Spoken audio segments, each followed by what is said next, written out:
नमस्कार। JCERT के DG school में आप सभी का स्वागत है। प्यारे बच्चों, हम लोग कक्षा 6 का सामाजिक विज्ञान के अंतर्गत भूगोल पढ़ रहे हैं। पुस्तक का नाम है हमारी पृथ्वी और इस पुस्तक का अध्याय 4 हम लोग पिछले 2 वीडियो में पढ़ चुके, जिसका नाम है मानचित्र। बच्चों, इस अध्याय का यह तीसरी वीडियो है और इस वीडियो में हम लोग इस अध्याय में दिए हुए अभ्यास का अभ्यास करेंगे। ये जानेंगे कि किस तरह से उत्तर लिखना चाहिए। बच्चों, ये एक उदाहरण स्वरूप मैं यहाँ पर दे रहा हूँ। आप प्रयास कीजिएगा कि इससे भी अच्छा सटीक उत्तर दें और उत्तर लिखने का अभ्यास आपका बना रहे। तो बच्चों, मानचित्र के अभ्यास में दिया हुआ पहला प्रश्न है, रिक्त स्थानों की पूर्ति कीजिए। अगर इस अध्याय को आपने समझ लिया है तो प्रश्न को देखते ही आपके दिमाग में इसका उत्तर आ जाएगा। तो पहला प्रश्न है, पृथ्वी की सतह या उसके एक भाग का पैमाने के माध्यम से चपटी सतह पर खींचा गया चित्र ही क्या कहलाता है? पृथ्वी की सतह या उसके एक भाग का पैमाने के माध्यम से चपटी सतह पर खींचा गया चित्र ही मानचित्र कहलाता है। प्रश्न 2, सड़कों का वितरण किस मानचित्र में दर्शाया जाता है? सड़कों का वितरण थीमैटिक मानचित्र में दर्शाया जाता है। प्रश्न 3, राज्यों, नगरों आदि का वितरण किस मानचित्र में दर्शाया जाता है? राज्यों, नगरों आदि का वितरण राजनीतिक मानचित्र में दर्शाया जाता है। प्रश्न 4, स्थल पर वास्तविक दूरी तथा मानचित्र पर दिखाई गई दूरी के बीच के अनुपात को क्या कहते हैं? स्थल पर वास्तविक दूरी तथा मानचित्र पर दिखाई गई दूरी के बीच के अनुपात को पैमाना कहते हैं। प्रश्न 5, कच्चे नक्शे या रेखा चित्र को और क्या कहते हैं? कच्चे नक्शे या रेखा चित्र को खाका कहते हैं। तो बच्चों, ये था रिक्त स्थानों की पूर्ति कीजिए। अब देखते हैं प्रश्न 2, सही उत्तर लिखिए। ये बहुवैकल्पिक उत्तर इसमें दिया हुआ है, आपको एक सही उत्तर का चयन करना है।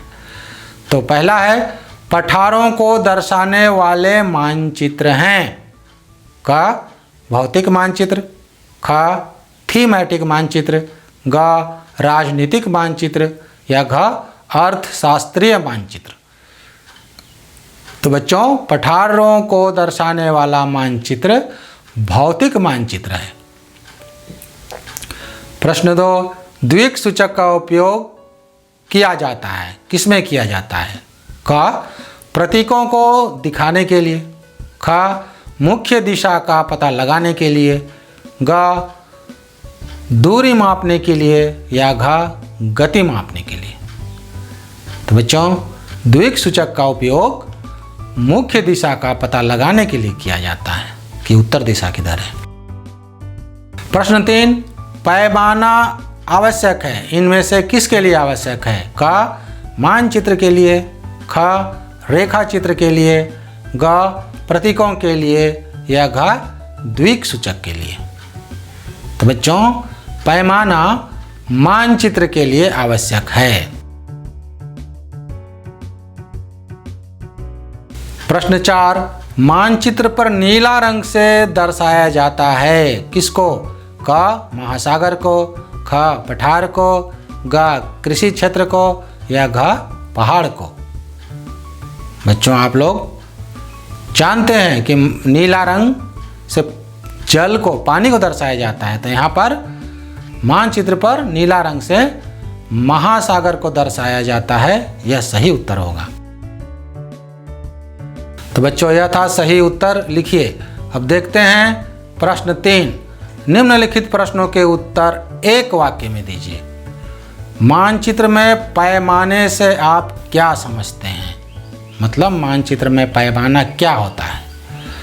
मानचित्र पर किन्हीं 2 स्थानों के बीच की दूरी, जैसे आपके विद्यालय से घर की दूरी, एवं धरातल पर उन्हीं दोनों स्थानों के बीच की वास्तविक दूरी के अनुपात को पैमाना कहते हैं।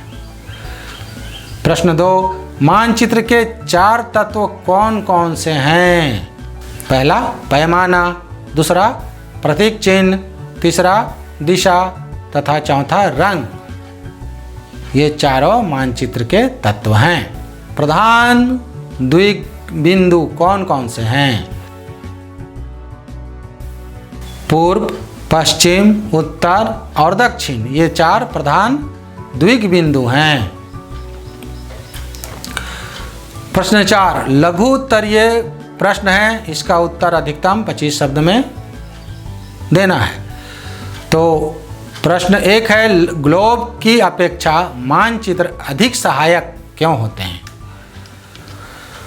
ग्लोब में हम पूरी पृथ्वी का अध्ययन करते हैं, परंतु पृथ्वी के किसी विशिष्ट और छोटे से छोटे भूभाग का अध्ययन करने के लिए मानचित्र सहायक होते हैं, क्योंकि मानचित्र में तथ्य और जानकारियां अधिक होती है। मानचित्र को एक स्थान से दूसरे स्थान ले जाना भी आसान होता है, इसे मोड़कर भी हम ले जा सकते हैं, जबकि ग्लोब में यह संभव नहीं है। अतः किसी भूभाग के अध्ययन में ग्लोब की अपेक्षा मानचित्र अधिक सहायक होते हैं। प्रश्न 2 मानचित्र एवं खाका के बीच अंतर स्पष्ट कीजिए। मानचित्र पृथ्वी की सतह या इसके एक भाग का पैमाने के आधार पर खींचा गया चित्र होता है, जबकि खाका एक छोटे क्षेत्र का बड़े पैमाने पर खींचा गया रेखा चित्र होता है। बच्चों, खाका याददाश्त और स्थानीय अवलोकन पर आधारित होता है। इसको याद करके, सोच के या देखा हुआ रहता है, उसके आधार पर बनाते हैं। बच्चों, मानचित्र में रूढ़ प्रतीकों का प्रयोग किया जाता है, जबकि खाका में लंबाई और चौड़ाई का प्रयोग किया जाता है। 5वां है, अंतर बताएं। भौतिक मानचित्र और राजनीतिक मानचित्र में क्या अंतर है? अगर मानचित्र पर पृथ्वी की भौतिक संरचनाओं को, जैसे पहाड़, मैदान, पठार, मरुस्थल, नदियाँ, समुद्र आदि को दर्शाया गया है, तो उसको भौतिक मानचित्र कहा जाता है। जबकि राजनीतिक मानचित्र में राज्यों, नगरों, शहरों, गांवों और विश्व के विभिन्न देशों तथा उनकी सीमाओं को दर्शाया गया है, तो उसे राजनीतिक मानचित्र कहते हैं। प्रश्न 2 छोटे पैमाना वाला मानचित्र तथा बड़े पैमाना वाला मानचित्र में क्या अंतर है? जब बड़े क्षेत्रफल वाले भागों को कागज पर मानचित्र के रूप में दिखाना होता है, तब छोटे पैमाने का उपयोग किया जाता है। उदाहरण के लिए, अगर स्थल पर जमीन पर 200 किलोमीटर को मानचित्र पर 2 सेंटीमीटर से दिखलाया गया है, और जब एक छोटे क्षेत्र वाले भाग को कागज पर मानचित्र के रूप में दिखलाया जाता है, तब बड़े पैमाने का उपयोग किया जाता है। और इसका उदाहरण है, स्थल पर अगर 200 मीटर की दूरी है तो मानचित्र पर 2 सेंटीमीटर से दर्शाया जाता है। बच्चों, अब कारण बताना है। कारण बताएं। रेखा चित्र वो चित्र है जो याददाश्त और स्थानीय अवलोकन पर आधारित है।